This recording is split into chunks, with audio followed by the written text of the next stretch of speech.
25 de octubre de 1917. 9:40. Un crucero de guerra ruso, el Aurora, está anclado en el río Neva en Petrogrado. Su cañón principal está cargado y apuntando al Palacio de Invierno, la residencia oficial del gobierno ruso. Dentro del palacio, 13 ministros esperan nerviosamente, defendidos por solo 3.000 soldados. Afuera, 20.000 guardias rojos, marineros revolucionarios y soldados rebeldes rodean el edificio. A las 9:40, el Aurora dispara.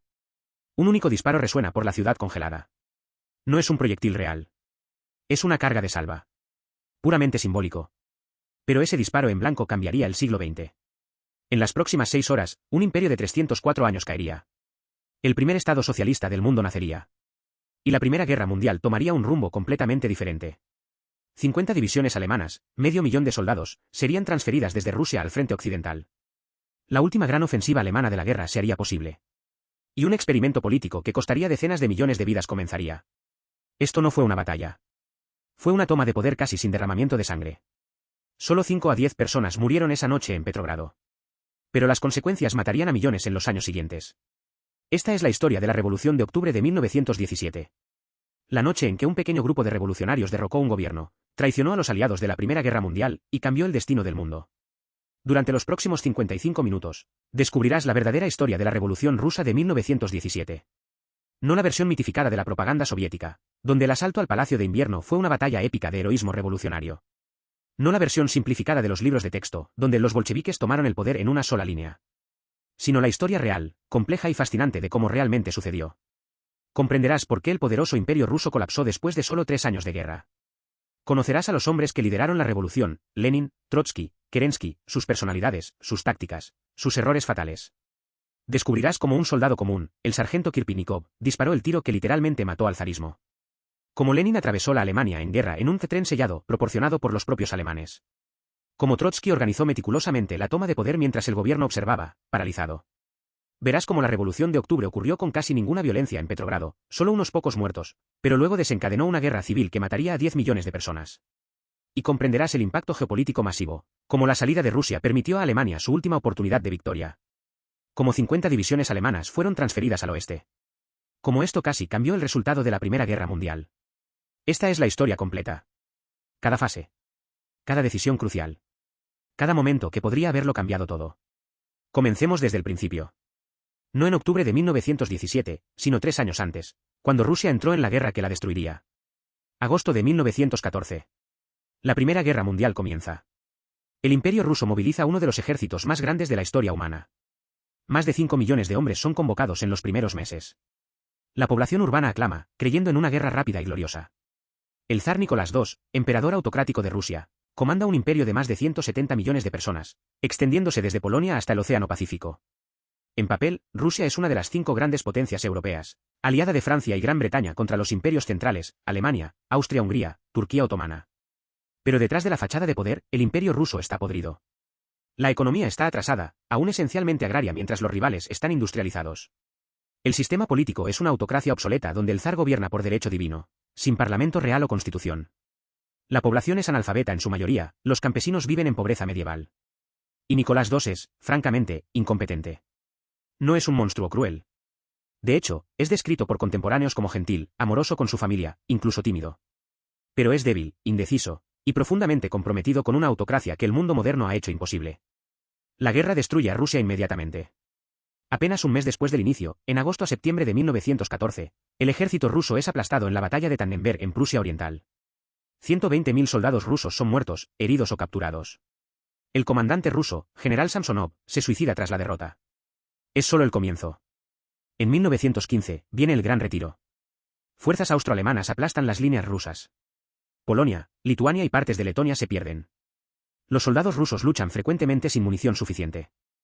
Algunos regimientos tienen solo un fusil para cada 2 o 3 hombres. Los sobrevivientes reciben instrucciones de tomar las armas de los camaradas muertos. La producción industrial rusa no puede seguir el ritmo de las demandas de la guerra moderna. Los ferrocarriles son inadecuados para transportar suministros. Soldados en las trincheras pasan hambre mientras convoys de suministros se congelan en las vías.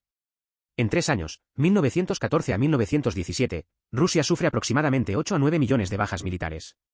1.700.000 muertos. 4 a 5 millones de heridos. 2,5 millones de prisioneros o desaparecidos. Eso es más bajas que toda la población de algunos países europeos. En las trincheras, las condiciones son infrahumanas. Soldados rusos viven en agujeros fangosos, frecuentemente inundados hasta la cintura. La ración es pan negro mohoso y sopa de repollo aguada. Muchos no tienen uniformes adecuados, algunos luchan literalmente en harapos. Piojos y ratas son omnipresentes. Enfermedades como el tifus matan tanto como el combate. Pie de trinchera, una condición donde los pies se pudren dentro de botas constantemente mojadas, es endémico. Los soldados son en su mayoría campesinos analfabetos, reclutados a la fuerza, que no entienden por qué están luchando. Muchos nunca habían salido de sus aldeas antes de la guerra. Ahora están muriendo por miles por objetivos que nadie puede explicar claramente. Y la distancia entre oficiales aristócratas y soldados campesinos es un abismo. Oficiales tratan a los hombres con desprecio, duermen en alojamientos relativamente confortables, mientras los soldados comunes pasan semanas en las trincheras sin descanso. La moral está colapsando. Mientras tanto, en las ciudades, la situación es igualmente desesperada. Petrogrado, la capital, enfrenta hambruna. Los ferrocarriles han colapsado. Trenes cargados de granos se congelan en las vías mientras la población pasa hambre. Filas de pan se extienden por kilómetros. Mujeres esperan horas en el frío brutal, solo para escuchar que no hay más pan. La inflación se dispara. Entre 1914 y 1917, los precios aumentan 400 a 700%, mientras los salarios permanecen estancados. Trabajadores ven a sus familias literalmente pasando hambre mientras trabajan 12, 14 horas al día en fábricas de municiones. En las aldeas rurales, campesinos escuchan rumores de que aristócratas están dividiendo tierras entre sí mientras los hombres están en el frente. Y gobernando sobre esta catástrofe está el zar Nicolás II, quien en septiembre de 1915 asumió personalmente el comando del ejército.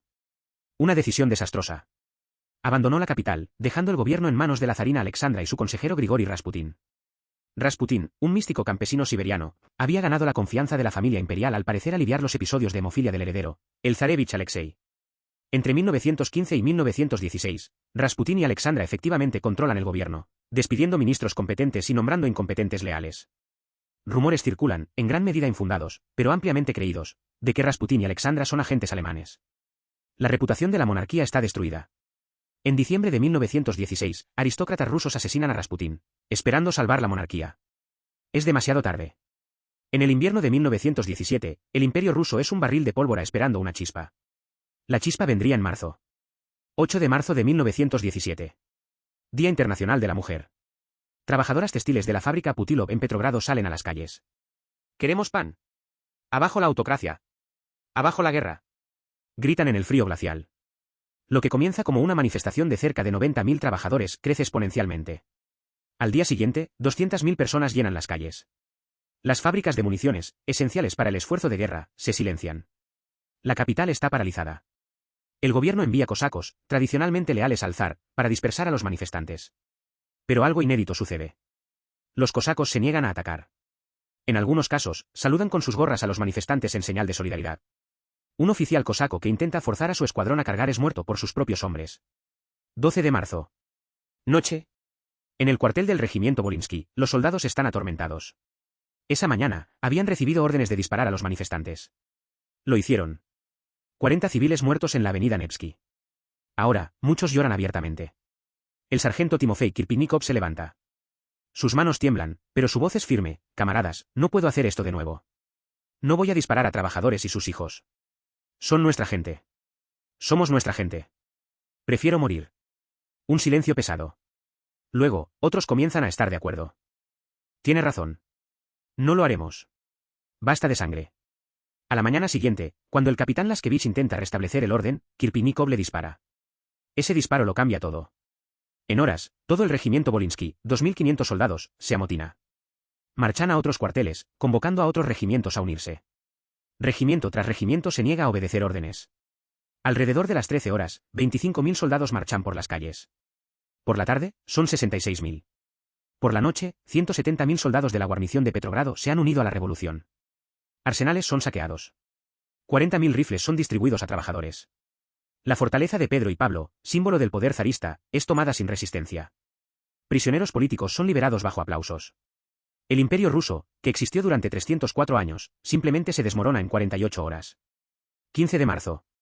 Un vagón de tren en Pskov. El zar Nicolás II recibe la noticia, sus propios generales, incluyendo al comandante en jefe, recomiendan la abdicación. Sin ejército para defenderlo, aislado y en shock, Nicolás firma el documento a las 3:05. Abdico del trono del imperio ruso y cedo el poder supremo. 304 años de dinastía Románov terminan con una firma en un vagón de tren. ¿Pero quién gobernaría ahora? Dos centros de poder emergen inmediatamente. El gobierno provisional, formado por miembros liberales de la Duma, liderado por el príncipe Lvov. Y el Soviet de Petrogrado, un consejo de diputados elegidos por trabajadores y soldados. Este poder dual crearía parálisis política. El gobierno provisional tenía autoridad legal, pero ningún poder real. El Soviet tenía poder real, especialmente sobre soldados, pero vacilaba en asumir autoridad total. Y ambos cometieron el error fatal, decidieron continuar la guerra. Si estás encontrando esta historia fascinante y quieres entender cómo llegamos desde la caída del zar hasta la Revolución de Octubre, deja tu like ahora. Esto ayuda al algoritmo de YouTube a recomendar este documental a más personas interesadas en historia profunda. Y si quieres seguir más documentales completos sobre la Primera Guerra Mundial y la historia del siglo XX, suscríbete al canal. Ahora, veamos cómo un hombre que estaba exiliado en Suiza volvería a Rusia para cambiar todo. 9 de abril de 1917. Estación ferroviaria de Zúrich, Suiza. Vladimir Ilich Lenin, líder de los bolcheviques, revolucionario profesional, exiliado desde hace más de una década, está a punto de abordar lo que se haría famoso como el tren sellado. Lenin tiene 47 años. Ha pasado la mayor parte de su vida adulta en el exilio, escribiendo tratados marxistas, debatiendo en cafés, organizando un partido revolucionario. Ahora, finalmente, hay una revolución real sucediendo en su tierra natal. Y está atrapado en la Suiza neutral, rodeado por países en guerra. Pero los alemanes tienen un plan. El gobierno alemán, en una de las apuestas políticas más cínicas de la historia, decide facilitar el regreso de revolucionarios rusos a Rusia. La lógica es simple. Los revolucionarios desestabilizarán aún más a Rusia y posiblemente la sacarán de la guerra. Es una apuesta arriesgada. Pero está funcionando, la Revolución de Febrero ya ha desestabilizado a Rusia. ¿Por qué no acelerar el proceso? Lenin y 31 otros revolucionarios abordan un vagón marcado como con extraterritorialidad. No está literalmente sellado, pero ningún alemán puede entrar sin permiso, y los rusos no pueden salir en Alemania. Es un limbo diplomático móvil. Durante el viaje de 7 días a través de la Alemania en guerra, Lenin está consumido por una obsesión, como garantizar que los bolcheviques asuman el control total de la revolución. Escribe furiosamente. Debate con compañeros. Refina sus ideas. Las tesis de abril, el manifiesto que transformaría la estrategia bolchevique, toman forma en esos días. Otros en el tren cuestionan, ¿no seremos vistos como agentes alemanes, aceptando ayuda de Alemania? Lenin responde fríamente, usaremos cualquier medio necesario. La moral burguesa no nos preocupa. Lo que importa es el poder. El general Ludendorff, quien autorizó el tren, más tarde escribiría, nuestro gobierno, enviando a Lenin a Rusia, asumió una gran responsabilidad. Desde el punto de vista militar, su viaje estaba justificado, porque Rusia tenía que ser derrocada. Winston Churchill, amargamente, más tarde comentaría, los alemanes devolvieron a Lenin contra Rusia de la misma manera que podrías enviar un frasco conteniendo gérmenes de peste para ser vertido en el depósito de agua de una gran ciudad. 16 de abril, 11:10. Estación Finlandia, Petrogrado. El tren de Lenin llega. Miles de trabajadores, soldados y marineros de Kronstadt esperan. Banderas rojas ondean. Reflectores de un vehículo blindado iluminan dramáticamente la escena. Lenin, usando sobre todo y gorra, es escoltado a la sala de espera VIP, donde líderes del Soviet lo saludan cautelosamente. Afuera, Lenin sube al capó del vehículo blindado. Sin saludos. Sin cortesías. Se lanza en un discurso incendiario, camaradas soldados, marineros y trabajadores. Saluden ustedes la vanguardia del ejército proletario mundial. La guerra pirata imperialista es el comienzo de la guerra civil en toda Europa. La hora no está distante cuando los pueblos volverán sus armas contra sus explotadores capitalistas. ¡Viva la revolución socialista mundial! El discurso conmociona incluso a bolcheviques. Lenin va mucho más allá del consenso socialista moderado. En los días siguientes, elabora sus tesis de abril. 1. Fin inmediato de la guerra. 2. Ningún apoyo al gobierno provisional. 3. Todo el poder a los soviets. 4. Confiscación de las tierras aristocráticas. 5. Bancos bajo control soviético. Muchos bolcheviques veteranos consideran las tesis delirantes. Pero Lenin persevera. Y gradualmente, el partido se alinea con su visión radical. La guerra dentro de la revolución ha comenzado. Alexander Kerensky emerge como la figura dominante del gobierno provisional. A los 36 años, es un orador carismático que cree poder restaurar la efectividad del ejército a través de retórica y fervor patriótico. En mayo de 1917, se convierte en ministro de guerra. Viaja al frente, haciendo discursos emocionales. Camaradas. Nuestra madre está en peligro. ¿Dejarán que la revolución perezca? Pero las palabras no pueden enmascarar la realidad. Los soldados están exhaustos, mal equipados, y no ven razón para continuar luchando. La deserción aumenta diariamente. En mayo, cerca de 20.000 hombres por día abandonan el frente. Peor aún, los soldados ahora tienen comités de soldados que votan si deben obedecer órdenes. La disciplina militar tradicional está muerta. 1 de julio de 1917. La ofensiva de Kerensky comienza. Presionado por los aliados, Francia y Gran Bretaña quieren mantener el frente oriental activo. Kerensky lanza una nueva ofensiva contra las líneas austrohúngaras en Galicia. Los primeros días traen éxitos engañosos. Algunas divisiones de élite realmente luchan. La prensa rusa proclama gran victoria. Pero la realidad es diferente. Solo unidades voluntarias de élite avanzan. La mayoría de los regimientos simplemente se niegan a salir de las trincheras. Cuando oficiales ordenan avances, comités de soldados realizan votaciones. En la mayoría de los casos, votan o no. Un soldado escribe en su diario, el comité votó para retirarse a posiciones más defensivas. Eso significa correr. Dejé mi mochila y corrí con los demás. Vergüenza absoluta. Pero prefiero vivir con vergüenza que morir por nada en esta maldita guerra. El 19 de julio, Alemania contraataca. La artillería alemana, precisa, concentrada, devastadora, pulveriza las posiciones rusas. Cuando la infantería alemana avanza, encuentra resistencia mínima. Lo que sigue no es retirada ordenada, sino desbandada caótica. Regimientos enteros simplemente huyen. Soldados abandonan armas, equipos, hasta uniformes. Los alemanes avanzan 240 kilómetros en 2 semanas. Un movimiento impresionante por los estándares de la guerra de trincheras. Las bajas son devastadoras. 60.000 soldados rusos muertos, heridos o capturados. Pero las bajas psicológicas son peores. Una enfermera testifica, los heridos llegaban en oleadas. No de combate heroico, sino de pánico. Hombres aplastados por multitudes en fuga, pisoteados por caballos. Un joven soldado, no más de 19 años, lloraba incontrolablemente. Le disparamos a nuestro oficial, confesó. Nos ordenó quedarnos. No podíamos. Así que le disparamos. La ofensiva de Kerensky prueba definitivamente que el ejército ruso es incapaz de combatir. Deserciones se disparan. 170.000 hombres desertan en julio. Ese número aumentará a 2 millones en otoño. Y la credibilidad final del gobierno provisional está destruida. Si no pueden ni conducir la guerra ni hacer la paz, ¿para qué sirven? Los bolcheviques, que desde abril dicen paz inmediata, ganan apoyo masivo. Agosto de 1917. El general Lav Kornilov, comandante en jefe del ejército ruso, decide actuar. Es un militar de carrera que escapó de prisión austrohúngara en 1916, convirtiéndose en héroe nacional. Conservador feroz, desprecia el poder dual y el sistema de comités de soldados. Kornilov cree que solo disciplina militar de hierro puede salvar a Rusia. Y eso significa aplastar a los soviets, restaurar autoridad de los oficiales, y posiblemente establecer una dictadura militar. El 27 de agosto, mueve tropas hacia Petrogrado. El tercer cuerpo de caballería, 12.000 cosacos, comienza a marchar sobre la capital. El objetivo oficial es restaurar el orden. El objetivo real es derrocar al gobierno provisional y aplastar a los bolcheviques. Si Kerensky y Kornilov estaban coordinados inicialmente es controvertido. Pero cuando Kerensky se da cuenta de que Kornilov también pretende marginarlo, despide al general por telegrama. Kornilov se niega a reconocer el despido. Rusia ahora tiene 2 comandantes en jefe rivales. Kerensky, desesperado, apela al Soviet de Petrogrado. Y algo extraordinario sucede, los bolcheviques, que habían sido perseguidos tras manifestaciones en julio, son liberados de prisión y armados. El Comité Militar Revolucionario coordina la resistencia. Y la resistencia es brillante, trabajadores ferroviarios destruyen rieles, desvían trenes, remueven locomotoras. Las tropas de Kornilov quedan atrapadas, incapaces de avanzar. Agitadores bolcheviques se infiltran en las tropas, distribuyendo panfletos, soldados. Están siendo usados contra la revolución. Sus hermanos están en Petrogrado. No avancen. Delegaciones de soldados revolucionarios visitan a los cosacos, apelando a la solidaridad de clase. La famosa división salvaje, musulmanes del Cáucaso, es convencida por clérigos musulmanes de no avanzar.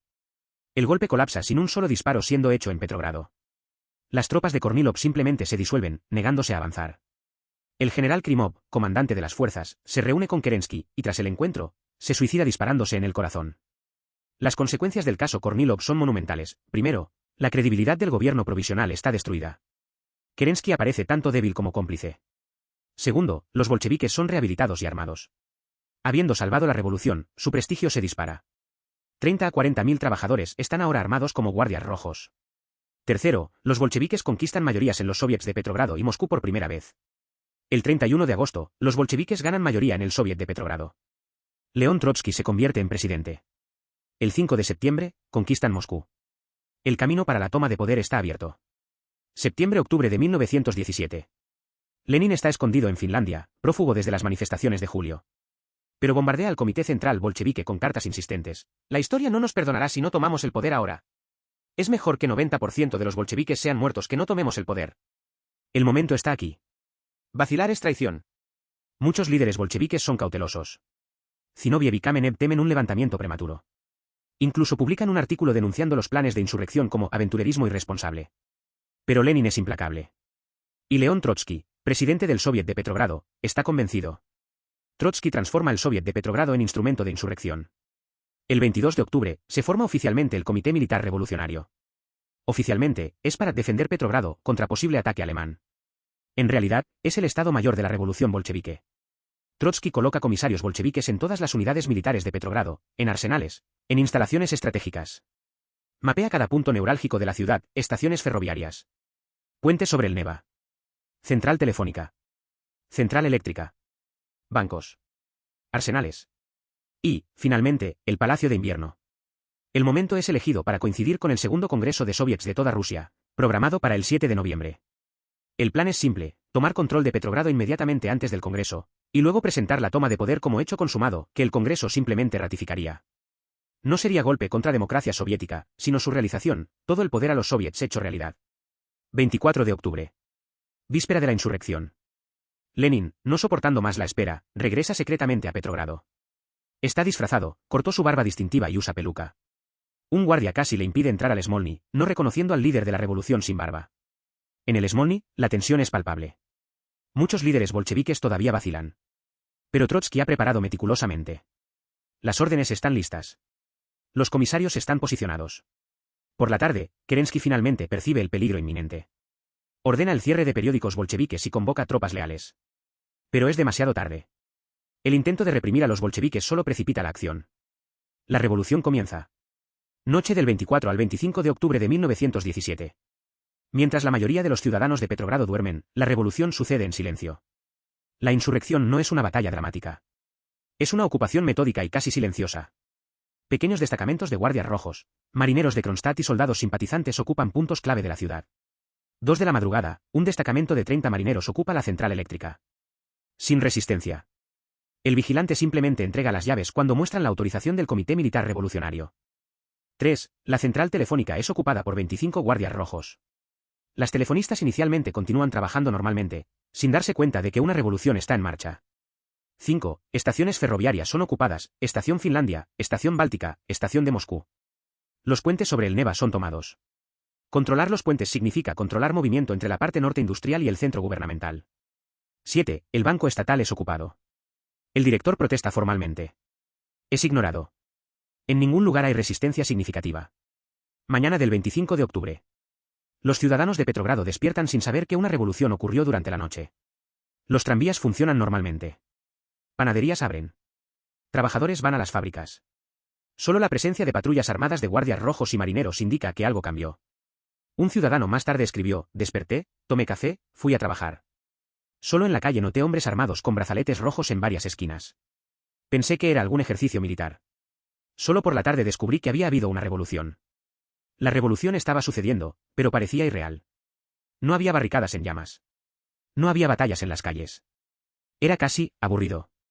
En el Palacio de Invierno, Kerensky intenta desesperadamente reunir tropas leales. Llama unidad tras unidad de la guarnición de Petrogrado. Las respuestas son devastadoras, nuestra unidad declaró neutralidad. Reconocemos solo órdenes del Soviet. Los soldados votaron para no intervenir. Solo cerca de 3.000 defensores permanecen, cadetes de la Academia Militar, un batallón de cosacos, y el batallón femenino de la muerte, cerca de 200 mujeres soldado lideradas por María Bochkareva. A las 10, Kerensky toma una decisión. Se pone un sobretodo, coloca gafas oscuras, y huye del Palacio de Invierno en un auto prestado de la Embajada Americana. Va a buscar tropas leales fuera de la capital. Nunca regresará a Petrogrado. En el Instituto Smolny, cuartel general bolchevique, Lenin está eufórico pero impaciente. A las 2:35, redacta su proclamación histórica, a los ciudadanos de Rusia. El gobierno provisional ha sido depuesto.